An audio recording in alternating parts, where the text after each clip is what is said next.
ನಾನು ಹೇಳ್ತಾನೆ ಇರ್ತೀನಿ ಎಲ್ಲರಿಗೂ, ನೀವು ಕೇಳಿದ್ದು ಓದಿದ್ದು ಎಲ್ಲನೂ ಅನುಭವಕ್ಕೆ ಬರಬೇಕಾದ್ರೆ ಅನುಷ್ಠಾನ ಮಾಡಲೇಬೇಕು. ಮನನ ಆಗ್ತಾ ಇರುತ್ತೆ, ಕಲಿತಾ ಕಲಿತಾ ಕಲಿತಾ ಕಲಿಗೆ.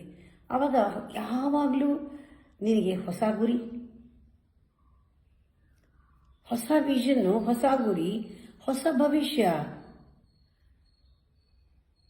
ನೀನನ್ನು ಬದಲಾಯಿಸ್ಕೊಳ್ಳೇಬೇಕು ಅಲ್ಲಿ ತಲುಪಕ್ಕೆ.